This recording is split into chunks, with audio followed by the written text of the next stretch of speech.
Welcome student. आज हम CUT final संबंधी महत्वपूर्ण पॉइंट को कवर करने वाला। यहाँ पर सारे मेन पॉइंट मैंने लिख रखा है और आप लोगों को उन्हीं पॉइंट को ध्यान रहे कौन कौन सा पॉइंट है जो हमारे एग्जाम के लिए बहुत खास है। हम जानने वाले हैं मॉडर्न्स के बारे में, राजस्थानी के बारे में, मुगल के बारे में, पहाड़ी, दक्षिण बंगाल, फ्लैग और मैन्युस्क्रिप्ट, लिविंग आर्ट और जितनी भी स्वतंत्रता संग्राम में कलाकारों ने अपना योगदान दिया है, सारे पॉइंट को समेट कर हम आपको बताने वाले हैं। इन पॉइंट को जानना आपके लिए कंपलसरी है।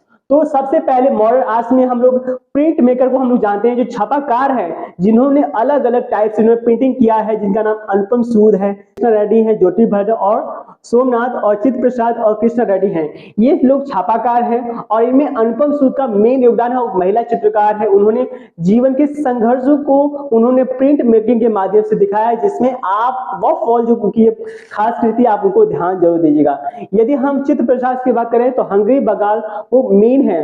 सोमनाथ और चित्र प्रसाद दो एक ऐसे कलाकार हैं जिन्होंने राजनीतिक मुद्दों पर उन्होंने चित्र बनाए हैं। जब बंगाल में जब अकाल पड़ा था, उस स्थिति को दोनों लोगों ने वहां से कम्युनिस्ट पार्टी के द्वारा कहने पर गए थे, वहां से जो है महत्वपूर्ण पॉइंट को लाकर उन्होंने चित्रण किया था और प्रकाशित किया था। तो ये पॉइंट है सोमनाथ और चित्र प्रसाद। और इसके अलावा हम अनुपम सूद के बारे में बता दिया। हम लोगों ने ध्यान रखना है कृष्णा रेड्डी।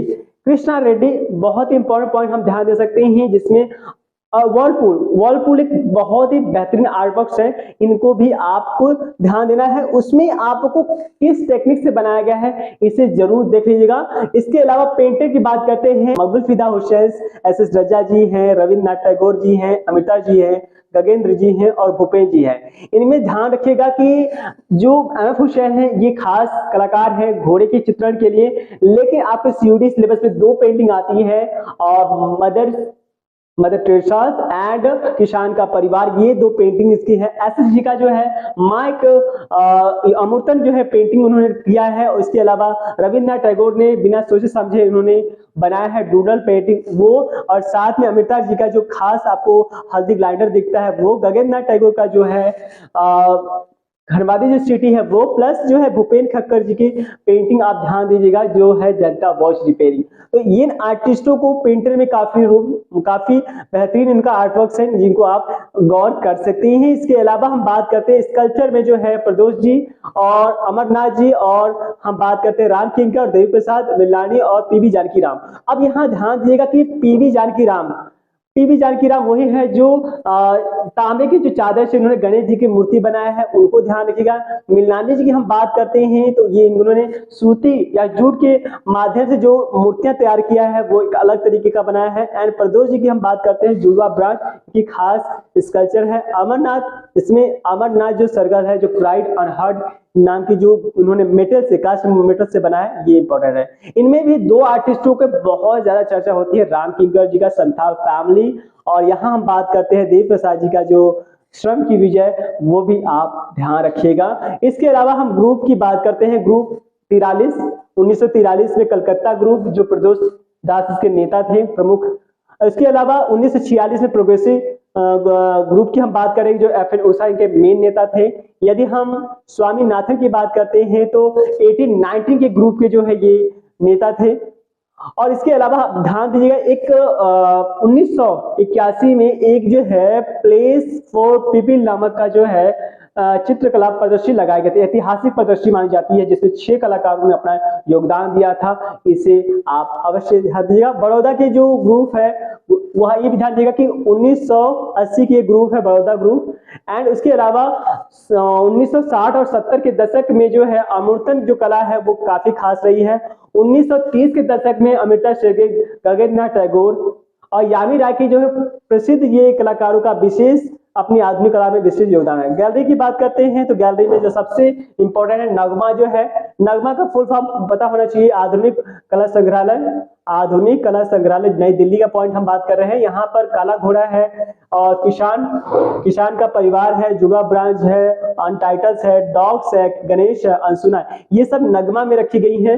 शांति निकेतन में 3 चीज हमें आती हैं, और 3 पौराणिक देवी और संथाल फैमिली, डूडल्स और देवी, ये सब कहाँ पर, ये शांति निकेतन में आपको देखने को मिलती है। तो ये आप ध्यान दीजिएगा। इसके अलावा हम बात करते हैं राजस्थानी कला के बारे में। राजस्थानी के बारे में हम 3 पॉइंट आपको बताना चाहेंगे। इसका जो समय है 16 से 90 सेंचुरी तक रहा है। इसमें वसली मतलब पेपर को गोंद के माध्यम से चिपकाकर तैयार किया जाता था। ये आप ध्यान दीजिएगा, इसमें सुनहरे रंगों का प्रयोग किया गया है। 1916 में राजपूत शैली आनंद कुमार स्वामी ने कहा है इस शैली के बारे में। और इसके अलावा इसमें जो बुक्स है इनको ध्यान रखिएगा, जिसमें गीत गोविंद है, रसमंजरी है, कवि प्रिया है और बिहारी सतसई है। तो इसमें ध्यान दीजिएगा, कवि गीत गोविंद के जो रचनाकार है वो जयदेव है और 12वीं शताब्दी में इनका जो है रचना किया गया था। एंड 14वीं शताब्दी में रसमंजरी के रचना भानुदत्त ने किया था। कवि प्रिया और रसिक प्रिया जो किए थे वो केशव दास किए थे। और केशव दास जो है यहाँ की ओरछा के जो है वहां के दरबार के जो क्या थे कवि थे ये केशव दास जी। उसके अलावा हम बात कर सकते हैं कवि प्रिया में ही 10वें अध्याय में 12 मासा का चित्रण हमें देखने को मिलता है। ये भी आप ध्यान दीजिएगा। बिहारी सतसई के बारे में आप जानते होंगे, बिहारी लाल है। और यहाँ पर इस बिहारी सतसई में 700 पदों का जो है हमें पद प्राप्त होते हैं। इसके अलावा हम पेंटिंग की बात करते हैं। जो सबसे लोकप्रिय पेंटिंग आपकी बनी ठनी है राग दीपक है, जो भारत कला भवन में रखी गई है। यदि हम रामायण का सुंदर जो कांड है, युद्ध कांड है, हम उसमें देखते हैं कि काफी बेहतरीन तरीके से सुसज्जित और कोलाज टाइप से वो आर्ट वर्क किया गया है, जो साहिबदीन ने इसको जो है चित्रित किया है। इसके अलावा अश्विन नाम की जो पेंटिंग है, जिसमें आप देखोगे हाथियों को दौड़ते हुए दिखाया गया है उस पेंटिंग में, जो कवि प्रिया से लिया गया है। कवि प्रिया जो केशव दास इसके जो मेन रचनाकार हैं। इसके अलावा राग मेघा की बात करें जो मालवा शैली से जुड़ी है, और कहा जाता है कि मालवा शैली के जो भी पेंटिंग्स है वो दतिया महल में जो रखे गए हैं वो सब जो घुमंतू कलाकारों से चित्रित करवाया गया है। इसके अलावा और ये जो राग मेघा के जो खास कलाकार है उनका नाम है माधव दास है। इसमें पेंटिंग में एक पिछवाई कला आती है जो श्रीनाथ को पूर्णिमा का जो त्योहार नाम की जो पेंटिंग्स है वो पिछवाई कला में है। और पिछवाई कला जो है नाथ द्वारा आती है। और इसमें एक पेंटिंग आती है चौगान प्लेयर। चौगान प्लेयर की हम बात करें तो चौगान में जो दाना ने तैयार किया था, इसमें 6 घोड़े 6 रानियां और उसको पोलो खेलते हुए दिखाई गई हैं। तो ये भी आप इस पेंटिंग को ध्यान, ये सब महत्वपूर्ण पॉइंट्स हैं। स्कूल की बात करते हैं, इसके अंदर कौन कौन से महत्वपूर्ण पॉइंट्स आती हैं, जिसमें सबसे ज्यादा शासक आपके बूंदी में आते हैं, फिर मेवाड़ है, फिर कोटा है, जयपुर है, किशनगढ़ है। अब यहाँ क्या समझने वाली बात है, इस मेवाड़ में जो पेंटिंग्स आती हैं, आपका रामायण का युद्ध कांड आती है, बूंदी में दीपक राग आता है, कोटा में। और कोटा शैली मैंने बताया था ये शिकार के दृश्य के लिए लोकप्रिय माना जाता है। कोटा में मुकुंदगढ़ में राम सिंह ने शेरों का जो शिकार करते हुए जो दिखाया गया वो पेंटिंग।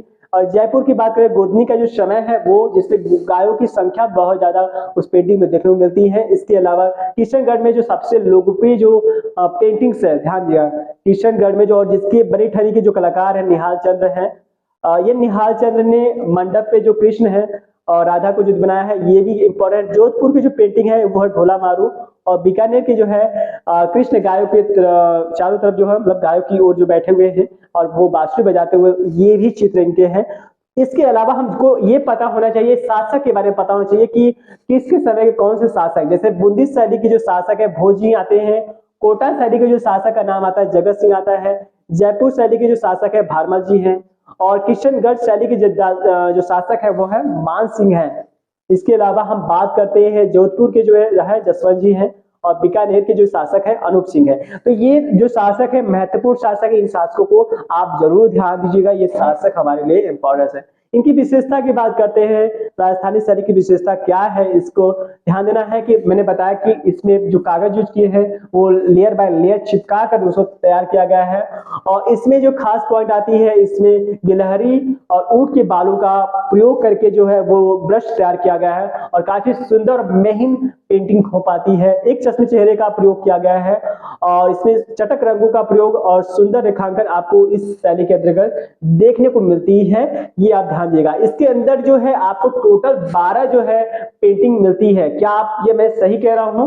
कमेंट में लिख के जरूर बताइएगा कि हाँ राजस्थानी शैली में 12 पेंटिंग है। यदि आपने 12 पेंटिंगों को नहीं ऑब्जर्व किया है तो जाकर चेकआउट करिए कि कौन कौन सी पेंटिंग है जो एनएम में रखी गई, राष्ट्रीय संग्रहालय नई दिल्ली में रखी गई है। यह आपके लिए इंपॉर्टेंट क्वेश्चन है, ठीक है। तो ये ध्यान रखिए क्योंकि इससे रिलेटेड आपके एग्जाम में क्वेश्चन आने की संभावना 100% है। तो आप इसे जरूर देखिएगा कि एनएम में 12 पेंटिंग कहाँ रखी गई है।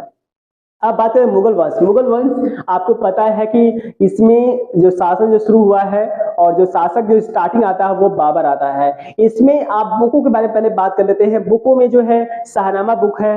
यह शाहनामा बुक वही बुक है जो बाबर जब आया था तब वो अपने साथ लाया था। क्या लाया था? शाहनामा लाया था। और बाबरनामा है। बाबरनामा में आप देखते हो बाबर ने किले का जो निरीक्षण वाली जो पेंटिंग्स है वो इसी में है, जो आई हो 1598 की जो ये पेंटिंग आपको मिलती है। हाँ, हमजानामा। हमजानामा जो चित्रकारी है, हमजानामा जो पुस्तक का जो चित्रण हुआ है वो शुरुआत तो हुआ था, या चित्रण जो हुआ था वो आपके हुमायूं के समय हुआ था, बट कंप्लीट नहीं हुआ था। पूरा जो कंप्लीट और जो ज्यादा काम जो हुआ है वो आपके अकबर के समय में हुआ है। हमजानामा में आप देखते हो हमजानामा ने कैमूर शहर पर जो हमला किया उसमें आप देखोगे चित्र इसी पुस्तक से लिया गया है। और ये 15 वर्ष का टाइम लगा था। इसमें 1400 जो है, इसमें 1400 जो है चित्रण किया गया है, चित्र बनाए गए हैं, इसमें शायरियां है, नक्शे हैं, सब इसमें आपको हमजानामा में देखने को मिलता है। अकबरनामा की हम बात करते हैं, इसमें सलीम का जो जन्म है ये काफी खास पेंटिंग से इसको आप ऑब्जर्व कर सकते हैं। इसके अलावा जहांगीरनामा है, ये भी इंपॉर्टेंट पॉइंट आ जाता है, इसको भी आप ध्यान दे सकते हैं। जहांगीर का जो दरबार है इसमें मनोहर ने और अबुल हसन ने कुछ चित्रण किया है, इसको ध्यान दिया। पादशाहनामा जो ये शाहजहां की जीवन से संबंधित इस पे इनकी इतिहासों के बारे में चित्रित किया गया। तूतीनामा। तूतीनामा वही पुस्तक है जिसमें एक मतलब जो तोता और लड़की का जो चित्रण है वही पेंटिंग आती है। तो ये पुस्तकों से रिलेटेड मैंने बता दिया कि इसमें ये पॉइंट आ जाएंगे। इसके अलावा हम पेंटिंग की बात करते हैं जिसमें नुआक आंख है और ड्रीम ऑफ जहांगीरी है। इसके अलावा हम पक्षी की बात करेंगे और जो आवर ग्लास पर जो जहांगीर विराजमान है वो दाराशी को संतों के साथ बगीचे में हम बात करें, ये इंपॉर्टेंट हो सकता है। तो ये जो पेंटिंग्स मैं बता रहा हूँ ये सबसे इंपॉर्टेंट है। इसके अलावा एक जेब्रा पेंटिंग है। ये जेब्रा पेंटिंग का जो बॉर्डर का काम जो हुआ था वो शाहजहां के समय में, जबकि चित्रण का काम हुआ था कहाँ हुआ था? आपके जहांगीर के समय में। और इसके अलावा हम इसमें आपको शासकों के बारे में बता दें, इसमें खास पढ़ने बाबर के समय में ये युद्ध में ज्यादा बिजी थे, इनका समय शुरू होता है बाबर से। उसके बाद हुमायूं आते हैं। हुमायूं भी चित्रकला में काफी ज्यादा इनका योगदान रहता है, बट उतना ज्यादा अच्छा काम नहीं करते हैं। जब बीच में शेर शाह सूरी ने इनको हरा दिया था तो वो तमाश के यहाँ ठहरे थे। वहां पर उन्होंने देखे कि वहां पर काफी अच्छे चित्रकार हुआ, काफी प्रभावित हुए, तो वहां से तमाश के यहाँ से 2 आर्टिस्टों को आमंत्रित किया था, जिसका नाम आपको अब्दुल समद है और मीर सैयद अली है। 2 आर्टिस्टों को उन्होंने आमंत्रित किया था। किसने किया था? हुमायूं ने किया था। हुमायूं के बाद अकबर के समय भी वो चित्रकारों ने काम किया है। और इसके अलावा जब हम बात करते हैं हुमायूं नामा जो 15 साल लगे थे, ये दोनों लोग जो है किए थे, अब्दुल समद और मीर सैयद ने ही चित्रित किया था। ये अकबर का जो समय है वो दरबारी चित्रकला के लिए, वास्तुकला और चित्रकला के लिए लोकप्रिय माना जाता है। जहांगीर का जो समय है वो चित्रकला के लोकप्रिय माना जाता है। जबकि जहांगीर का समय की बात करते हैं, जहांगीर के अलावा हम जो शाहजहां की जो हम बात करते हैं वो वास्तुकला के लिए गोल्डन पीरियड माना जाता है, ये आप ध्यान दीजिएगा। उसके बाद दारा शिको है। दारा शिको का जो पेंटिंग है, जो दारा शिको संतों के साथ बगीचे में, इसके कहा जाता है कि उस चित्र ने जो है इसको अमर कर दिया था। और दारा शिको को हराकर औरंगजेब ने अपना शासन किया, लेकिन औरंगजेब के समय में चित्रों में काफी भारी मात्रा में गिरावट आई। सारे चित्रकार भाग भाग के अलग अलग शैलियों में चले गए, चाहे पहाड़ी शैली की बात करें, रसाई शैली की बात करें, चाहे दक्षिण। तो ये अलग अलग जगहों पर आपको मिलते हैं। आप जब भी पढ़ते हो तो आपको वहां अलग अलग शैलियों में आपको चित्रों के बारे में पता चलता है। तो ये है। और उसके बाद जो सबसे अंतिम जो शासक की बात करें, बहादुर शाह जफर। बहादुर शाह जफर थे जो अंतिम शासक थे और उनकी पेंटिंग भी आपको देखने को मिलती है जो काफी सुंदर और अलंकृत तरीके से चित्रण किया गया है। तो ये रहा शासकों के बारे में पॉइंट्स। और आप थोड़ा सा 3 पॉइंट में जानिए, जैसे जहांगीर का जो शासनकाल है और अकबर का और शाहजहां का, ये 3 के बारे में जान लीजिए। जिससे अकबर का जो शासनकाल है 1556 से लेकर 1600 आई होप 4 तक रहा है। उसके बाद 5 से लेकर 27 तक, मतलब 1605 से लेकर 1627 तक के बीच का जो समय है वो जहांगीर का रहा है, जिसको हम सलीम भी कहते हैं, शंको बाबा भी कहते हैं। यदि हम शाहजहां के बारे में बात करते हैं मित्रों, तो इनका नाम खुर्रम था और इनका समय जो होता है 28 से लेकर जो 58 तक, मतलब 30 साल का समय है। सबसे ज्यादा शासन जो देखने को मिलता है हमें अकबर का मिलता है, और उससे और साथ में हम यदि औरंगजेब का भी शासनकाल देखें तो उनका भी बड़ा ज्यादा रहता है। लेकिन कहा जाता है कला का जो पतन है ये इसी औरंगजेब के समय में। और ताजमहल आप जानते होंगे जो शाहजहां ने बनवाया है, उसका नकल जो करवाया है आपके क्या नाम है, औरंगजेब ने करवा रखा है। उसके बाद हम कलाकारों की बात करते हैं। जो बेहजाद और शाह मुजफ्फर नाम के जो कलाकार हैं वो अकबर के समय में आते हैं। इन्होंने चित्रकारी तो किया लेकिन उतना ज्यादा प्रभावशाली तरीके से नहीं किया। बट आपको पता होना चाहिए कि बेहजाद जो है दाढ़ी जो दाढ़ी वाले जो चेहरे हैं उन बनाने के लिए फेमस माने जाते हैं। शाह मुजफ्फर की बात करते हैं, लैंडस्केप पोर्ट्रेट बनाने के लिए खास माने जाते थे। इसके अलावा हम मीर सैयद अली और अब्दुल समद की हम बात करते हैं तो ये आते हैं शाहजहां, ये हुमायूं के समय में ये कलाकार आते हैं। तो आपको मैंने बताया था कि इन्हीं दो आर्टिस्टों को आमंत्रित किया गया था। यदि हम बात करें बसावर और मिस्किन की बात करें तो ये अकबर के समय के सबसे अच्छे कलाकार थे। उसी के समय में आपके मनोहर का भी नाम आता है, दसवंत का भी नाम आता है। आपको पता होना चाहिए अकबर के समय में सबसे ज्यादा हिंदू चित्रकारों की बात चलती है, सबसे ज्यादा चित्रकार थे।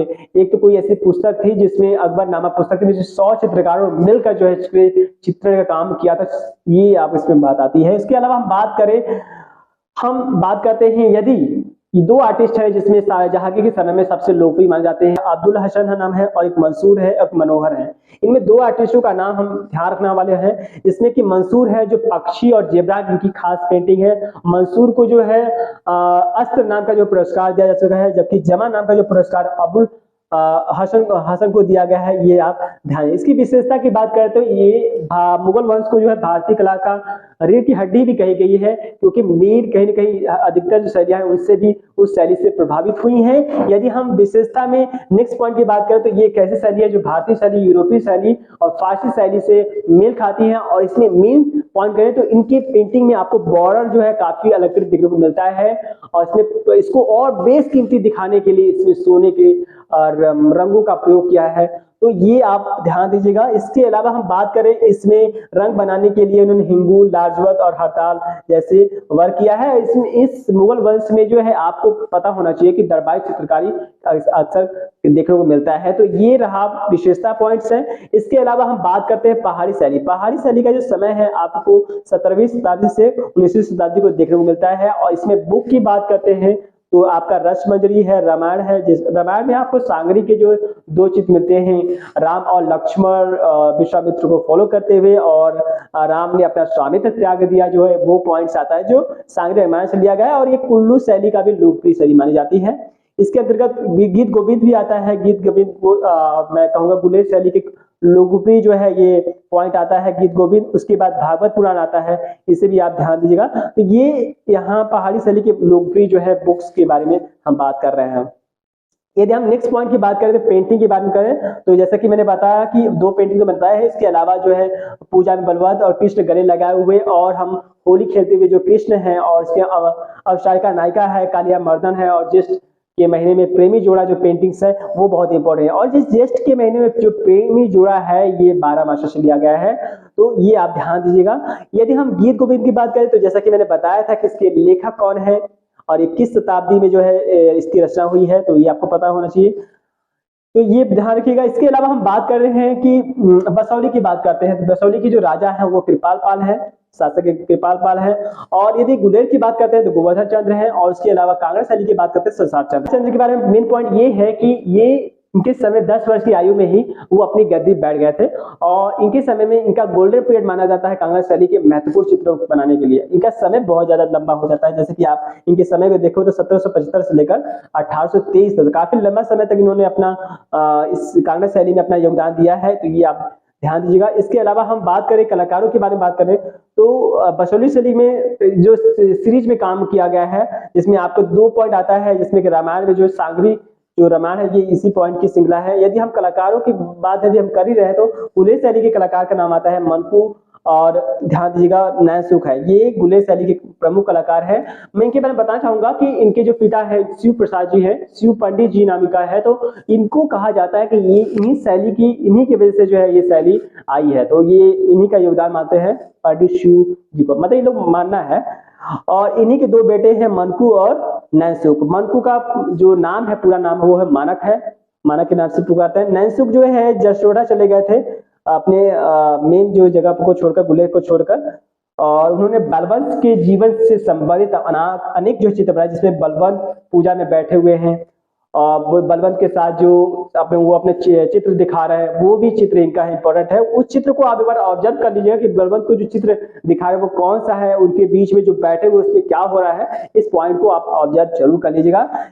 संसार चंद्र के समय में जो कलाकार है फत्तू, परखू, कुशल लाल, जो ये जो आर्टिस्ट है इनके समय में आते हैं। यदि हम कांगड़ा शैली की बात करें तो मेही रेखांकन के लिए कांगड़ा शैली का विशेष महत्व है। यदि हम हल्के रंगों की बात करें और धूसर रंगों का प्रयोग की बात करें तो हम इसको याद रखते हैं, गुलेल को याद रखते हैं। यदि हम बसौली शैली की हम बात करते हैं, पीले रंगों का प्रचुर मात्रा में या उस रंग का प्रचुर मात्रा में प्रयोग किया गया है। बसौली शैली की यदि हम बात करते हैं तो ये रंग योजना के लिए लोकप्रिय मानी जाती है। तो ये पॉइंट हो गया। आप यदि विशेषता की बात करते हैं तो ये प्रगति है, स्थापत्य है, अलंकरण है, पहनावा। तो मतलब प्रगति मतलब नेचुरल काम किया गया है इसमें। आप इसकी पेंटिंग देखो तो नेचुरल चीजों पर विशेष ध्यान दिया गया है। स्थापत्य के निर्माण पर, स्थापत्य के कला पर उसमें विशेष ध्यान दिया गया है। अलंकरण भी काफी खूबसूरती के साथ किया गया है। यदि उसकी पहनावे की बात करें या पहनावे की बात हो तो काफी अच्छे तरीके से इसमें डिजाइन किया गया, अच्छे से अलंकरण किया गया है और रंगों को भी प्रचुर मात्रा में अच्छे तरीके से प्रयोग में लाया गया है इस शैली के अंतर्गत। तो ये आप इसको ध्यान दे सकते हैं। यदि हम बात करें दक्षिण शैली की बात करें, ये दक्षिण शैली एक ऐसी शैली है जिसके अंतर्गत 3 पुस्तकों का नाम हम लेते हैं, जिसमें कि नुजुम अल उलूम। नुजुम अल उलूम में जो है 876 चित्र हैं, नस्काएं हैं, नस्के मतलब कह सकते हैं, नस्का बना हुआ है। और इसके अंदर जो है ये इब्राहिम ने इसका चित्रण किया है। इब्राहिम ने एक और पुस्तक का नाम आता है जिसका नौरसनामा है, जिसके संगीत वाला जो पुस्तक है ये नौरसनामा है, इसको ध्यान दीजिएगा। और तारीफ हुसैनी भी एक पुस्तक है। इसमें एक चित्र में देखने को मिलता है, फारूक जो है तंबूरा बजाते हुए जो पेंटिंग्स है वो इसी पुस्तक से लिया गया है। अब हम पेंटिंग की बात करें, समृद्धि का सिंहासन सबसे इंपॉर्टेंट है और समृद्धि का जो सिंहासन है नुजुम अल उलूम से लिया गया है और इसको 7 खंडों में डिवाइड किया गया अलग अलग। इस डिवाइड को आप जो है पढ़ लीजिएगा। योगिनी चित्र बहुत ही लोकप्रिय है, जो योग पर विश्वास करती है। उसकी किस हाथ में जो है आपको तो पता ही होगा, किस हाथ में जो है पक्षी है, फूलों का चित्र उसमें किया गया। उसके अलावा चाहे चीनी बादल हम जानते हैं जिसमें कंपोज हॉर्स आता है, जो काफी ज्यादा जो है फूल पत्तियों और मैं बात कर सकता हूँ पक्षियों और मानव को चित्रण करके साथ एक कंपोज हॉर्स को जो निर्मित किया, ये भी अद्भुत चित्रण है। उसके अलावा चांद बीबी पोलो खेलते हुए जो चित्र दिखाया गया ये भी इंपॉर्टेंट है। इसमें चांद बीबी जो है अपने स्वामित्व को के लिए जो है अकबर से लड़ी थी, ये भी इसमें आप ध्यान दे सकते हैं। तो ये पॉइंट्स बहुत इंपॉर्टेंट है। इसके अलावा हम स्कूल की बात करें तो अहमदनगर है, उसके बाद गोलकुंडा है, बीजापुर है और हैदराबाद है।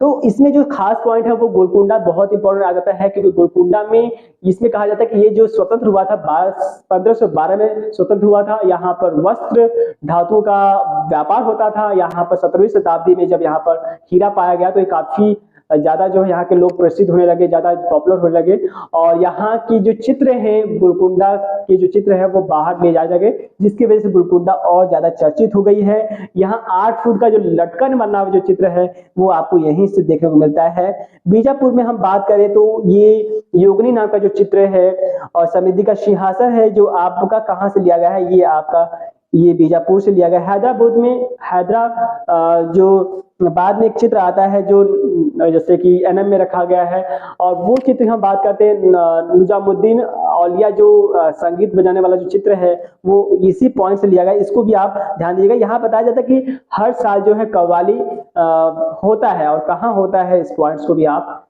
देख अवश्य लीजिएगा। इसके अलावा हम कलाकारों की बात करते हैं तो कलाकारों की बात में 2 कलाकार का नाम आता है, जो बाग में कवि जो मोहम्मद अली का है और फारूक जो तंबूरा बजाते वाला जो पेंटिंग्स मैंने बताया ये फारूक बेग है, जो सुल्तान आदिल शाह जो तंबूरा बजा रहे हैं उसका पॉइंट्स है। तो ये 2 कलाकार का नाम इसमें देखने को मिलता है। यदि हम इस शैली की बात करें तो शुरुआती में यहाँ पर रंगों का प्रयोग जो हुआ है, इसमें चित्रों का जो प्रयोग हुआ है उतना खास नहीं है, लेकिन जैसे जैसे वो धीरे धीरे आगे बढ़े हैं वैसे वैसे इनके कामों में सुधार देखने को मिलता है। तो ये आप ध्यान दीजिएगा। और इनकी देखा जाए तो वो स्टार्टिंग में बहुत ज्यादा जो है भूषण रंग कह लीजिए कि डल रंगों का प्रयोग किया गया है। समय के साथ इनके कामों में हमें बेहतरीन आर्टवर्क देखने को मिलते हैं। बंगाल शैली की बात करते हैं तो बंगाल शैली भी हमारे लिए इंपॉर्टेंट पॉइंट हो जाता है। इसके अंतर्गत जो है यूरोपीय कलाकार के बारे में हम कैसे भूल सकते हैं। ये भारत के पहले यूरोपीय कलाकार है रवि वर्मा जी है। और रवि वर्मा के बारे में एक्स्ट्रा हम बताओ तो ये राजा महाराजाओं के यहाँ पेंटिंग करते थे और फिर आगे जो जैसे जैसे बढ़े और इनकी कलाकृतियों से प्रभावित होकर जो है राजा ने इनको जो है राजा की उपाधि दी गई थी, जबकि रवि वर्मा को राजा का उपाधि दिया जा चुका है। और इन्हें मेडल भी मिल चुका है और ये पहले व्यक्ति है जिन्होंने कैलेंडर के रूप में देवी देवताओं के चित्र को निकाला है। देवी देवताओं के चित्रकार के रूप में भी जाने जाते हैं रवि वर्मा जी। और इनकी पेंटिंग है कृष्ण को दूध के रूप में, ये बड़ा फेमस है। और समुद्र का मंथन वाला जो पेंटिंग्स है, मंथन की बात नहीं कर रहे, जो जब वो आज्ञा मानते हैं कि हमें पार करना है, उस समय जो गुस्सा होते हैं राम जी, उस पेंटिंग की हम बात करें उसको भी आप ध्यान दे दीजिएगा। अवनींद्रनाथ टैगोर जी की बात करते हैं तो बंगाल जो स्कूल के जो जन जाता है वो कौन है, वो अवनींद्रनाथ टैगोर है। नंदलाल की बात करते हैं तो नंदलाल भी इंपॉर्टेंट है, इन्होंने गांधी जी के कहने पर जो है लगभग हरिपुरा में जो है लगभग 400 लगभग उन्होंने अधिकतर चित्र बनाए, लेकिन जो 400 चित्रों की हम जो बात कर रहे हैं वो कला भवन में इनको इनके काम को देखने को मिलता है, तो ये ध्यान दीजिएगा। इसके अलावा के विकटप्पा जी का राम का विवाह नाम का जो चित्र है वो भी इंपॉर्टेंट है। अमृता सिंह का भी इनमें पेंटिंग आता है ऊंट, तो ये भी आप इन्हें ध्यान दीजिएगा। और गगन नाथ का भी पेंटिंग आता है सिटी इन द नाइट्स, इनको आप ध्यान दीजिएगा। इसी हम पेंटिंग की बात करते हैं, यात्रा का सबसे इंपॉर्टेंट पेंटिंग है। ये एक ऐसी पेंटिंग है जिसमें हम कह सकते हैं कि पहाड़ी और मुगल और वॉश तकनीक के साथ साथ ये निर्मित किया गया है। उसके बाद घनवादी जो सिटी वाला जो पॉइंट्स है वो भी है, जो द्वारका कृष्ण के निवास स्थान जो कह सकते हैं द्वारका का जो है चित्रण किया गया है। यदि मिट्टी की जुताई जो पेंटिंग वो हरिपुरा पोस्टर्स ऊंट, ये जब चित्र इंपॉर्टेंस है। यदि बंगाली स्कूल में हम मेन पॉइंट जानते थे इनका जो योगदान दे रहे हैं, मतलब कौन इनका सहयोग कर थे, तो ईवी हेवन ने किया था। इन्होंने एक पत्रिका को इन्होंने शुभारंभ किया था, Indian society of oriental art पत्रिका निकाला था। स्वयं इन्होंने चित्रण भी किया है, स्वयं उन्होंने जो है उसमें लेखन भी किया है। तो ये कौन है, ये आपके अवनींद्रनाथ टैगोर जी हैं। यदि हम रविन्द्रनाथ टैगोर जी की बात करें तो ये बंगाल जो स्कूल है, बंगाल स्कूल और जो शांति निकेतन की स्कूल की स्थापना इन्होंने किया था। और इसकी जो खास पॉइंट है तो अवनींद्रनाथ टैगोर के एक लोग आर्टिस्ट है, काकुजो के आर्टिस्ट है, वो इनसे मिलने के लिए आए थे। उसी दौरान उन्होंने कला भवन में उन्होंने शिक्षा भी उन्होंने दिया था। तो ये आप ध्यान दीजिएगा, आमंत्रण इन्होंने किया था। जबकि पता होना चाहिए नंदलाल जो बोस है वो किसके शिष्य है, वो है अवनींद्रनाथ टैगोर के शिष्य हैं। तो इनको इन्होंने आमंत्रित किया था, किसने किया था, रविन्द्रनाथ टैगोर जी ने इनको आमंत्रित किया था अपने स्कूल में पढ़ाने के लिए। नंदलाल बोस के दो शिष्य हैं, जिनको दो शिष्यों को आप ध्यान जरूर दीजिएगा। एक है क्षितिज मजूमदार और M.R. चुगताई। तो M.R. चुगताई है, ये शाहजहां के समय में इनके जो पूर्वज थे ये क्या थे, वो वास्तुकार थे, इनको ध्यान दीजिएगा। और इनकी जो पेंटिंग है M.R. चुगताई की जो है वो है राधिका पेंटिंग को आप ऑब्जर्व कर लीजिएगा। और क्षितिज मजूमदार की जो रासलीला नाम की जो पेंटिंग्स है तो उन्हें भी देख लीजिए, जो कृष्ण की लीलाओं का वर्णन किया गया, तो उस लीलाओं को मतलब उसके पॉइंट्स को आप ध्यान दीजिएगा। इसके अलावा जो नंदलाल बोस के दो और शिष्य हैं, विनोद बिहारी मुखर्जी और राम किंकर जी, इन्हें भी आप ध्यान दे सकते हैं। इसके अलावा हम बात करें नेक्स्ट पॉइंट के बारे में, इस पॉइंट के बाद आप फ्लैग के बारे में बात करेंगे। फ्लैग में 3 फ्लैग की बात करेगा, 1906, 1921 और 1947। वर्तमान में जो झंडा इंपॉर्टेंस है वो 1947 वाला है, जिसमें आपको 3 रंग देखने को मिलता है और बीच में चक्र देखने को मिलता है। और ऊपर जो है आपको केसरिया रंग, नीचे आपको सबसे नीचे जो है आपको हरा रंग और बीच में आपको सफेद रंग। और चक्र जो है आपको पता होगा रात और दिन 24 घंटे को दर्शाता है, 24 तिलियां हैं। तो इस पेंटिंग को मतलब इस जो झंडे को आप ध्यान दीजिएगा।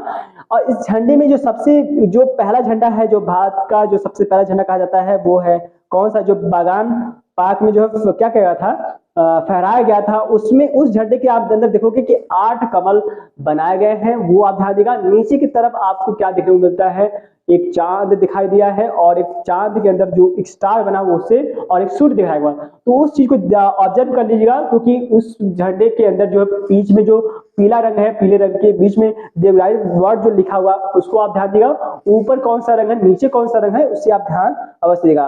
और आपको पता होना चाहिए कि 1921 में जो झंडा बनाया गया था वो भी इंपॉर्टेंट है। जो बीच में एक चरखा रखा हुआ उस पेंटिंग के अंदर है, उस जो चरखा है जो बीच में झंडे के अंदर, वो भी ध्यान देगा। और जो पिंगली नाम का जो कलाकार ने इसको जो है बनाया था, और इसी पिंगली नाम के जो कलाकार ने और इन्हें गांधी जी को सौंपे थे जो है अपने उस झंडे को, ये भी ध्यान देगा।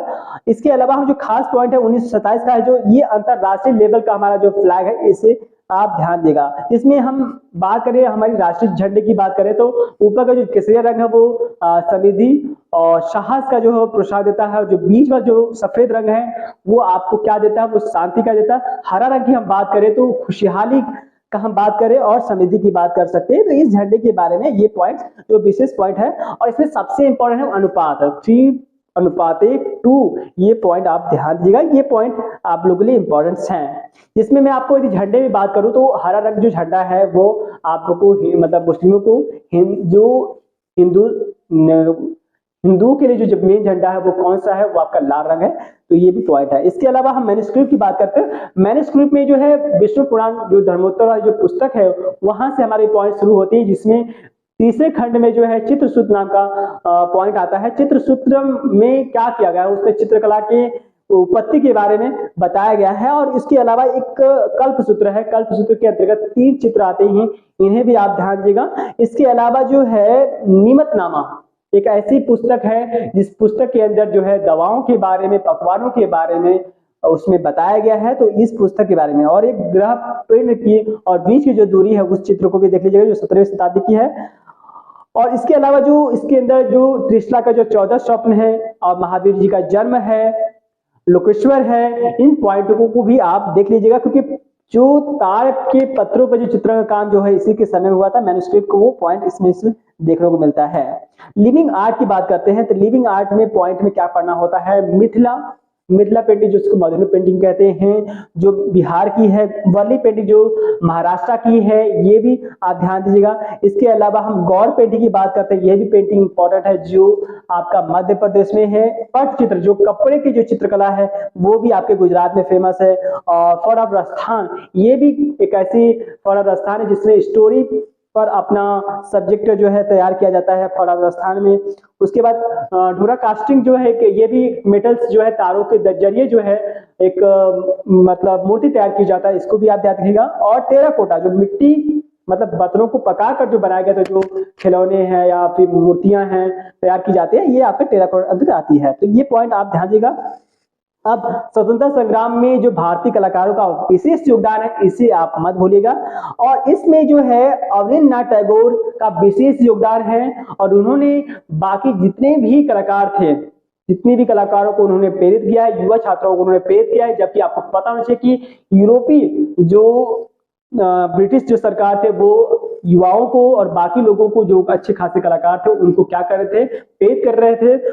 उस समय के हम पॉइंट्स बात कर रहे हैं जिसमें अवनींद्रनाथ टैगोर ने भारत माता पेंटिंग का जो चित्रण किया था, साथ में एक फीमेल आर्टिस्ट है उन्होंने भी जो है भारत माता का चित्रण किया था, और घोषणा के चित्रकार तो उन्होंने भी भारत माता को अपने तरीके से प्रेजेंट किया है। जैसे कि भारत माता पेंटिंग में आप देखोगे अवनींद्रनाथ टैगोर में तो उनके 4 हाथों का चित्रण किया गया, पहले, दूसरे, तीसरे, चौथे में क्या दिखा है इसको आप देख लीजिएगा। अमृता जी की हम पेंटिंग की बात करें तो उसमें एक गरीब महिला के रूप में इन्होंने दर्शाया है, इसमें 2 बच्चे हैं, तो उन्हें भी आप ध्यान दीजिएगा। घोष ने भी जो एक चित्र बनाया है उनको भी आप ध्यान दीजिएगा। इसके अलावा जो है जो पेज जो करने वाले जो मेन व्यक्ति थे गांधी जी और जवाहरलाल नेहरू, इन्होंने बाकी कलाकारों और लोगों को अपने स्वदेशी कला के लिए प्रेरित किया था, और बाकी क्षेत्र में तो इनका नाम आता ही है। उसके बाद पंडाल सजाने की हम बात करें तो पंडाल सजाने के लिए नंदलाल बोस का नाम आता है, और उन्होंने अलग अलग जगहों पर जो है पंडाल बनाया था, और उसके साथ में बाकी जो भी इनके जो शिष्य थे इन्होंने योगदान दिया था। और कम अर्थव्यवस्था होने के बावजूद भी उन्होंने गांव की जुड़ी जो सामग्री थी उनसे उन्होंने तैयार किया, तो ये भी बात हमें जानने को मिलती है। तो ये जितने भी मैंने पॉइंट्स बताए हैं आप लोगों के लिए, ये सारे पॉइंट्स आप लोगों के लिए इंपॉर्टेंस है। एक खास पॉइंट है जो मैंने आप लोगों को नहीं बताया है, तो इसका मैं पीडीएफ आप लोगों को प्रोवाइड करा दूंगा, इस पीडीएफ में देख लीजिएगा, क्योंकि कई पेंटिंग है जो मैंने आप लोगों को प्रोवाइड नहीं किया है, उसको देख लीजिएगा। जैसे कि चतुर्मुखी है, आपको हम कहें वल्चर जो पेंटिंग्स है उसके बारे में, वुमन फेस है, और जितने भी पॉइंट्स है वो मैंने लिख रखा है, वो आपको आप देख लीजिएगा और उसको पढ़ लीजिएगा, क्योंकि उसमें मैंने जितनी पेंटिंगों के बारे में जो मेन जो तथ्य है, मेन जो पॉइंट्स है वो मैंने उसमें बता रखा है। यदि चाहते हैं तो मैं बोल देता हूँ, मैं आपको याद दिला देता हूँ कौन कौन से पॉइंट्स है जिनको आपको ध्यान देनी है। इसमें भी चतुर्मुखी है, और बच्चे हैं, गिद्ध है, और सती है, मेघदूत है, शिव सती है, बंगाली महिला है, महिला फेस है, पार्थार्थी है, विश्राम पक्षी है। पक्षी वाले 2 पेंटिंग आपको आती है, मंसूर का ही 2 पेंटिंग्स हैं। एक में आप देखोगे कि 1618 की जो येलो वाली जो पेंटिंग्स है वो आपका 18 की है, और एक रियलिस्टिक जो आपको आर्ट मिलने की मिलता है वो आपका जो है 15 का 1615 का है, उसको आप ध्यान दीजिएगा। सलीम का जन्म भी है जो रामदास ने चित्रित किया है, कवि और रैदास का भी है जो आप इसे भी ध्यान दीजिएगा। इसके अलावा नंद यशोदा वाला जो चित्र है वो भी खास है, गोपियों के संग कृष्ण जो है इसको भी ध्यान दीजिएगा। और गोशिप नाम का जो चित्र है वो भी है, और हिल मतलब पर्वतीय महिलाएं हैं वो भी जो अमिताभ जी का खास पॉइंट है। बाबा क्रॉसिंग रिवर जो पॉइंट्स है वो भी है। तो ये सारे पॉइंट में इसमें लिख रखा है, तो इन सारे जो पॉइंट्स को आप एक बार देख लीजिएगा। और मैं आप लोग कुछ चित्र दिखाना चाहूंगा, मैं पूछना चाहूंगा ये कौन है, ताकि इनको पहचान करिए। आपको पता होना चाहिए कि ये व्यक्ति कौन है। आपको इस व्यक्ति के बारे में पता होना चाहिए कि इनकी जो मूर्ति है वो है श्रम की विजय है। आई होप पहचान गए होंगे, देव प्रसाद राय चौधरी है। तो ये व्यक्ति का नाम आप पहचान लीजिएगा। इस व्यक्ति को आप पहचान लीजिए, ये व्यक्ति कौन है। ये वही व्यक्ति है जो संथाल फैमिली नाम की मूर्ति बनाया है। तो ये वही मूर्ति है, आपको पता होगा कि कौन होंगे। मुझे आशा है कि राम किंकर जी का नाम ले रहे हैं आप, आई होप। इसके अलावा हम इन्हें कौन भूल सकता है, राष्ट्रगान इन्हीं से शुरू होता है। और ये ऐसे व्यक्ति हैं जो कह सकते हैं भारत के पहले व्यक्ति है जिनको नोबेल प्राइज मिला 1913 में, और 60 साल की अवस्था में इन्होंने पेंटिंग बनाना शुरू किया था, तो इनको कैसे भूला जा सकता है। इसके अलावा इंडिया के सबसे महंगे कलाकार तैयब मेहता को भूलिएगा, क्योंकि तैयब मेहता का नाम तो नहीं आता है, बट इसे आप देख लीजिएगा। इसके अलावा ये व्यक्ति हैं जो इंपॉर्टेंस है, आप कैसे भूल सकते हैं नंदलाल बोस के बारे में, इनका विशेष योगदान है, चाहे बंगाल शैली की हम बात करें, चाहे पंडाल वाले पॉइंट की बात करें ये। और इंडिया के पहले यूरोपीय कलाकार को आप कैसे भूल सकते हैं, इनका नाम रवि वर्मा जी है, इन्हें भी आप ध्यान दे सकते हो। तो ये सारे पॉइंट्स, मुझे आशा है कि ये सारा पॉइंट आपने कलेक्ट किया होगा और ये आपके लिए काफी हेल्पफुल रहा होगा। तो इन पॉइंट्स को आप लोगों से जो जो पॉइंट मैंने नाम लिया है ध्यान दिलाने के लिए, उनको भी आप ध्यान लिया, और जितनी ये सारे पॉइंट को कवर कर लेते हैं तो रियली में आपके एग्जामिनेशन में जो आप मेन योद्धा हैं, आप मेन तरीके से आप अपने एग्जाम को क्रैक कर सकते हैं। ओके, आपके एग्जाम के लिए मेरी तरफ से ढेर सारी जो है शुभकामनाएं। आप अच्छे से जो है अपने एग्जाम दीजिए, शांतिपूर्वक एग्जाम दीजिए, आप सफल अवश्य होंगे। Okay, all the best. नमस्ते, जय हिंद, जय भारत।